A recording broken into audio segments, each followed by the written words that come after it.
انا جايبك علشان تعملي اللي انا عايزه مش اللي انتي عايزاه.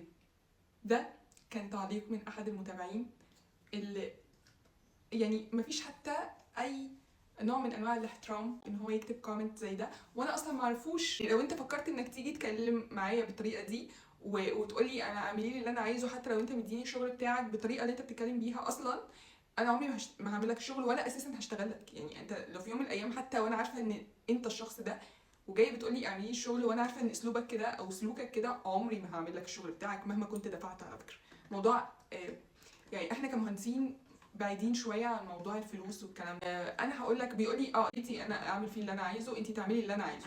ف رديت عليه قلت له انا ما شفتش حضرتك قبل كده، قلت له انا هرد عليك باقي التعليق بتاعك ان ده بيتك انا هرد عليك كمان. تمام.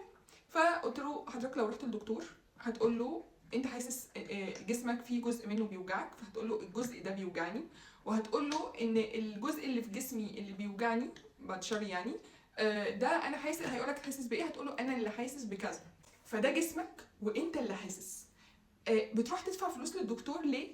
والدكتور لو قالك العلاج بتاعك كذا، يا اما هتقول له اوكي وهتجيب العلاج وتتعالج زي ما الدكتور قالك، يا اما هتقول له لا، انا هتروح تروح وتقول له لا، انا بفهم احسن منك، ده جسمي انا وانا اللي حاسس مش انت. وتالت حاجه، يا اما هتروح لواحد دجال باعشاب ويقول لك خد دول، ولو عندك بقى حاجه كبيره زي كانسر او كده لا قدر الله يعني، فانت هتروح وهو في الاخر جسمك انت. فبيقول لي لا، التشبيه هنا مختلف تماما. ده دكتور، لكن المهندس ده ما يعني حاجه تانية. يعني انا اسمع كلام الدكتور، لكن المهندس ده انا اعمل شغله اصلا او اسمع ما اسمعش كلامه او كده، يعني فيما معناه. اوكي، احنا انتوا روحكم في ايدينا اكتر من الدكتور على فكره. قلت له لما حد يركب لك اسلاك نوعها مش كويس وبيتك يولع وحضرتك تتكل على الله، وهتبقى انت ده بيتك وتعمل فيه اللي انت عايزه، وهتبقى انت اتكلت على الله. لو مهندس مش شاطر مثلا وعمل لك استباكه اي كلام، او ما استلمش سباكه، او ما جبتش مهندس اصلا وحضرتك عملت اللي انت عايزه، تمام، ف شقتك ممكن تغرق او تلاقي نفسك اي كارثه من الكوارث بتاعت السباكه. فهتلاقي نفسك بتغير باركيه، لو بيتك باركيه بتغيره، بتكسر تاني من الاول، الشغل بتاعك تاني من الاول، يعني فلوس وكارثه وحاجات باظت وانت يعني ده اهونهم. يعني الموضوع غرقان البيت ده اهون من لا قدر الله الناس يعني. طيب تالت حاجه، لو انت رحت قلت ده بيتي انا اعمل اللي انا عايزه، ودخلت الريسبشن بتاعك زي ما انت عايز، لقيت عمود ما عجبكش، ما هو بيتك بقى، رحت شايل العمود وشايل الكمر، ولقيت البيت وقع فوق دماغك انت وعيلتك والسكان اللي مالهمش اي ذنب، ولقيت نفسك حاجه من الاثنين، يا اما نجيت من الموضوع ده، يا اما ودخلت السجن، يا اما رحت واتكلت على الله واتسببت في موت ناس تانية ملهاش اي ذنب. والحقيقه في كوارث تانية كتير، ويمكن انا كنت كاتبه له حاجات تانية، وانا هبقى انزل لكم الكومنت اللي انا كاتباه. لكن روحكم في ايدين المهندس اكتر، او زي، مش بقول ان اقلل من اي حاجه، بس زي الدكتور بالظبط.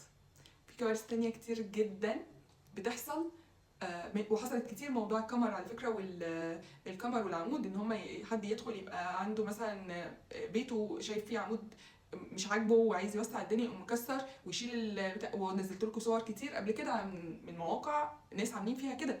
فما تستهونوش بشغل المهندس، ما تستهونوش باقل تفصيله المهندس بيفيدكوا بيها، حتى لو كانت تعليق تابلو. يعني انا ما وصلتلكوش حتى لمرحله نفسيا بيتكم لما يكون معمول صح، نفسيا انتوا بتبقوا عاملين ازاي. زي ما بتدخلوا اوتيل، انتوا الناس لما بتدخل اوتيل 5 ستارز بيبقوا منبهرين، حاسين ان هو في حاجه مختلفه. هو مفيش حاجه مختلفه، هو لو بيتك اتعمل صح، بديزاين صح، بزونينج صح، بكل حاجه فيه مظبوطه، بالوان وتفاصيل وكل حاجه في مكانها، انت بيتك هيبقى اوتيل، مش هتحتاج اصلا ان انت تروح اوتيل تقعد فيه. ما تستهونوش بالمهندس، ما تقوليوش اصل انا انت جاي عشان تعمل اللي انا عايزه، لا ما تتفلحس قوي كده، عشان انت ممكن تكون مش فاهم اصلا هو بيعمل ايه. وطريقه نفسها اللي انت بتتكلم بيها، وما تحاولش ان انت تتكلم مع مهندس بالشكل ده، عشان مش هتفرق معايا خالص الكلام الفاضي اللي انت بتتكلم فيه، ولا فلوسك ولا اي حاجه هتخليه يكمل لك الشغل وانت بتتكلم معاه بالشكل ده. ده لو اصلا اشتغل